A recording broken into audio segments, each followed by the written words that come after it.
The first problem with the old way of dealing with temper tantrums is it's based on a lie. It's based on the lie that children are manipulative, that children have temper tantrums to manipulate us. So, for example, if your child wants a candy and you say no, then the child will have a temper tantrum to get you to change your mind. Folks, toddlers can't manipulate. They can't read either. They can't plan to solve problems because they don't have the brain development that is needed to manipulate anybody. I think it's sad how quick we are to label children as manipulative, as bad. Not having the cognitive skills of a 7 or 8-year-old is the major reason why toddlers and preschoolers have temper tantrums. For example, they don't have the ability to identify their needs. So they can't tell you what their needs are if they're hungry or tired or bored. They can't tell you, and they can't take care of their needs. They are dependent on you. And the other part is, and this is really important, children can't name their feelings. Children under the ages of 7 and 8 have difficulty naming how they feel. And big feelings are very scary for them, and it can cause them to have a meltdown. So toddlers have temper tantrums because they have needs that are not being met, and they can't tell us what those needs are. So toddlers will often have temper tantrums because they're tired, because they're hungry, because they're bored, or because they need to get some exercise. And also the big feelings. They need us to identify their needs and then to meet their needs, and they need us to help them with big feelings. And I will show you how to do that at the end of this video. There are 2 old strategies for helping or not helping children when they have temper tantrums. And the first one is based on the lie that children are manipulative. It goes like this. The next time your child asks for something, a toy or a candy, and you don't want them to have it, you say no and expect that the child is going to have a temper tantrum to try and make you change your mind. So the remedy is simple. You just ignore them. You just ignore them. You don't change your mind. And then the child will stop having temper tantrums. Not necessarily, because this whole thing starts with a lie. And it is unfortunately more likely that the child will learn to shut down their feelings. And the second strategy is when your child has a meltdown, get out of the public place as fast as you can to relieve your stress. I tried that strategy, and this is what happened. I was in the lineup for the cashier, and then my child had a meltdown. He's stamping his feet and he's screaming. I left the cart, picked up my child, and went as fast as I could to the car, panting. And I had trouble opening the car. I caught my purse, broke the strap on my purse, and my kid's kicking me and screaming. Finally, I get the car open. I plunk my child in the car seat, strap him up, and off I go. And by the time I got home, my child was asleep, and I was exhausted.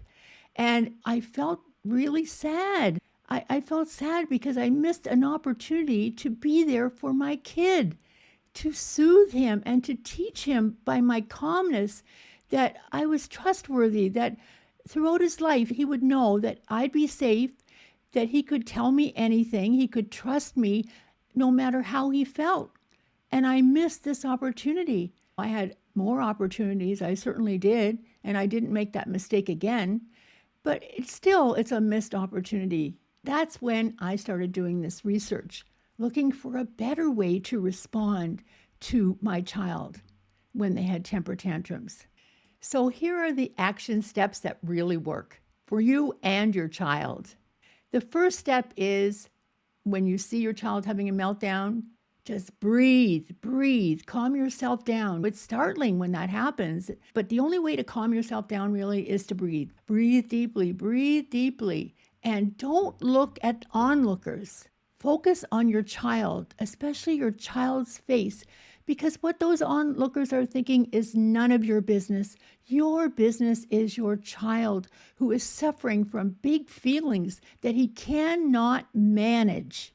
Keep breathing as you kneel down to your child's level. Your calmness and your self-composure will show your child that you are safe.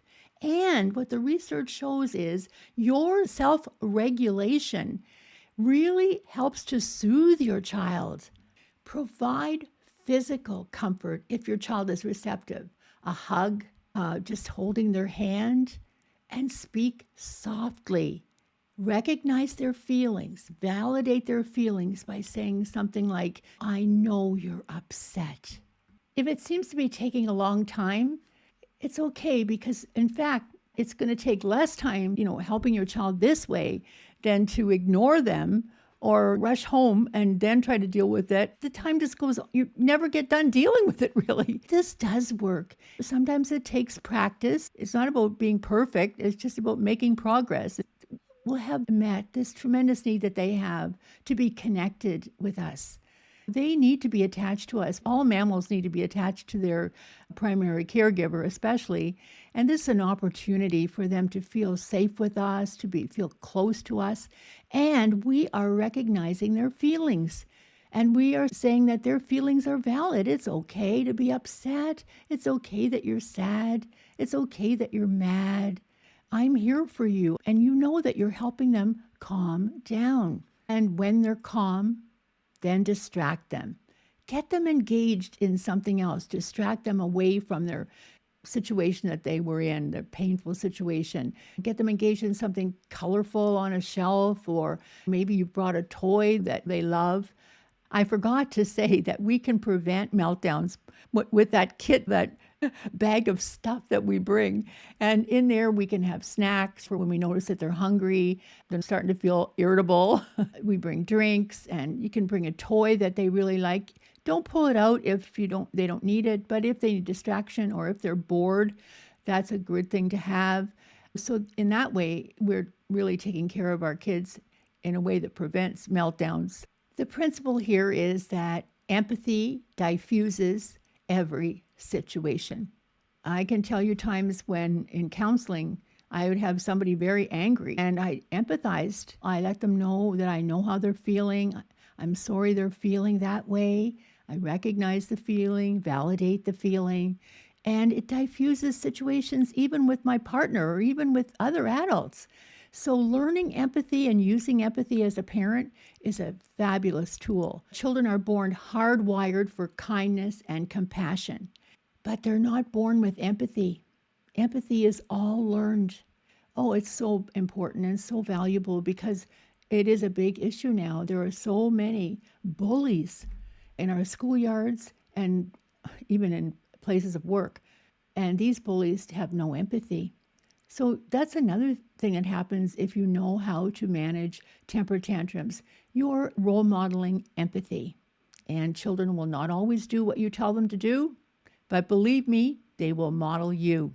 If you would like more information, please watch the video above. I'll see you there.